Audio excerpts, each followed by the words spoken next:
প্রত্যেকেরই প্রত্যেকেরই প্রোগ্রামিং শেখা উচিত, কারণ প্রোগ্রামিং মানুষকে চিন্তা করতে শেখায়, বলেছিলেন স্টিভ জবস আজ থেকে অনেক বছর আগে। প্রকৃতপক্ষেই প্রত্যেকেরই প্রোগ্রামিং জানা উচিত, কারণ প্রোগ্রামিং মানুষের চিন্তার গভীরতাকে আরো শার্প করে, শানিত করে, পরিশীলিত করে, পরিমার্জিত করে। আর ছোটদের জন্য প্রোগ্রামিং সারা বিশ্বেই খুব একটা নেই।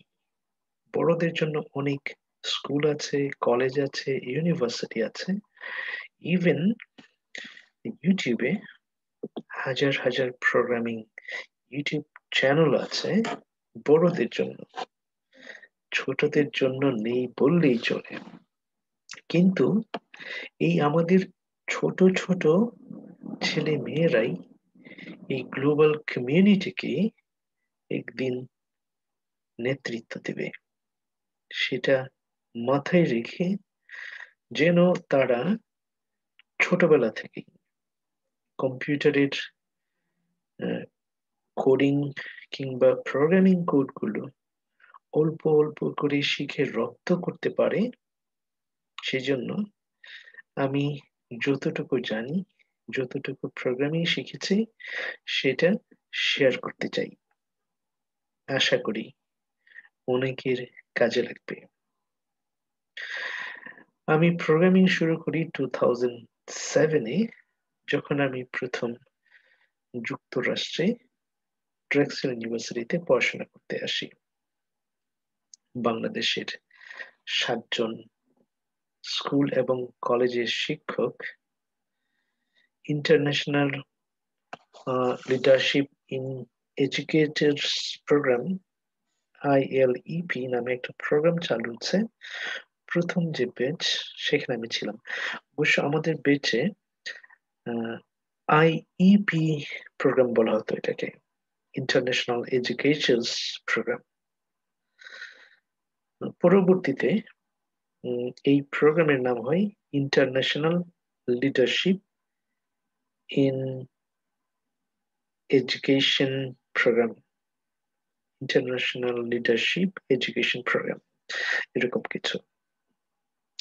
তো সেখানে আমাদের একটা ছোট্ট পার্ট ছিল কিভাবে আমরা HTML CSS দিয়ে ওয়েব পেজেস তৈরি করতে পারি, এবং সেখানে ছবি, ভিডিও, অডিও কন্টেন্ট রেখে ক্লাসরুমে সেগুলো শেয়ার করতে পারি। যেহেতু তখন ইন্টারনেটের অবস্থা খুবই বেহাল দশা ছিল, দেশে ফিরে গিয়েও আমরা অনেকেই সেটা ক্লাসরুমে অ্যাপ্লাই করতে পারিনি। পরবর্তীতে যুগ পাল্টেছে, দ্রুতই ইন্টারনেট কিছুটা হলেও ইমপ্রুভ করেছে। এখন ইচ্ছে করলে আমরা ক্লাসরুমে কোড করতে পারি, প্রোগ্রাম করতে পারি, এবং সেগুলো দিয়ে ছোট ছোট ওয়েব পেজ তৈরি করে স্টুডেন্টকে আরো বেশি, স্টুডেন্টদের কাছে আমাদের পড়াশোনাটাকে হৃদয়গ্রাহী করতে পারি। এই জন্য এই কোর্সটা শুধুমাত্র যে ছোটদেরই কাজে লাগবে তা না, আমি মনে করি যারা শিক্ষকরা আছেন, অভিভাবক আছেন, তাদের জন্য কাজে লাগবে। আরেকটা বিষয় আমাদের শেখানো হয়েছিল, সেটা হলো যে কিভাবে আমরা ব্লগে এই কন্টেন্ট গুলো রাখতে পারি, এবং এই জন্য ওয়ার্ডপ্রেসের যে বেসিক কিছু বিষয়, কন্টেন্ট ম্যানেজমেন্ট, সেটাও আমাদের সিলেবাসের অন্তর্ভুক্ত ছিল। আমি সেই 2007-এর আমার যে অল্প ট্রেনিং এর অভিজ্ঞতা, সেটাকে কাজে লাগিয়ে পরবর্তীতে আমি প্রোগ্রামিংটা অল্প অল্প করে শিখি, এবং সেখান থেকে আমি বলবো এখন প্রোগ্রামিং এর উপর আমার ভালো দখল রয়েছে। আমি জাভা এবং পাইথন ফুল স্ট্যাক ওয়েব ডেভেলপমেন্টে মোটামুটি বলতে পারি যে এক্সপার্ট। ফুল স্ট্যাক ডেভেলপমেন্টের আমি বড়দের জন্য কোর্স করাচ্ছি।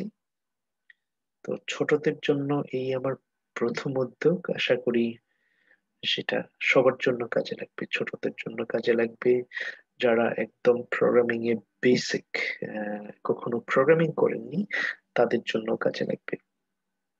আমরা প্রথমে আহ, যা করব, প্রথম 3 মাস আমরা HTML এবং CSS নিয়ে আলোচনা করব।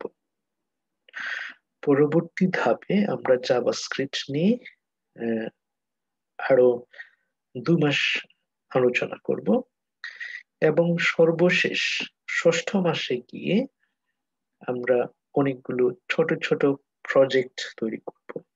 আমরা ওয়েব পেজ তৈরি করব, ওয়েব অ্যাপ্লিকেশন তৈরি করব, ছোট ছোট অ্যাপ তৈরি করব, এবং ষষ্ঠ মাসে গিয়ে আমরা কিছু গেমসও তৈরি করব, যেন আমাদের আহ, ছোট ছোট বন্ধুরা নিজেরা তাদের গেমস তৈরি করে নিজেরা খেলতে পারেন, এবং এরকম করে প্রোগ্রামিং এ দক্ষ উম, হয়ে উঠতে পারে, এবং ভবিষ্যতে Google, NASA, YouTube, Facebook, Amazon.com এরকম বড় বড় কোম্পানিতে কাজ করতে পারেন, এবং নিজেরাই উদ্যোক্তা হয়ে এই ধরনের বড় বড় কোম্পানি তৈরি করতে পারেন। সেটা কাউকে না কাউকে শুরু করতে হবে। উম, সেটা না হয় আমি শুরু করলাম। আশা করি সকলের সহযোগিতা পাবো। ধন্যবাদ। যারা উম, এই প্রোগ্রামের সাথে যুক্ত থাকতে চান, ছোটরা এবং বড়রা, অবশ্যই এই ইউটিউব চ্যানেলকে সাবস্ক্রাইব করবেন, এবং বেল আইকনে চাপ দিয়ে রাখবেন, যেন আমি নতুন ভিডিও আপলোড করার সাথে সাথে আপনি উম, একটা নোটিফিকেশন পেয়ে যেতে পারেন। সবাইকে ধন্যবাদ। আহ, আমরা আগামীকালকে থেকেই এই প্রোগ্রামটা শুরু করব। আশা করি সকলে সহযোগিতা পাবো। Thank you.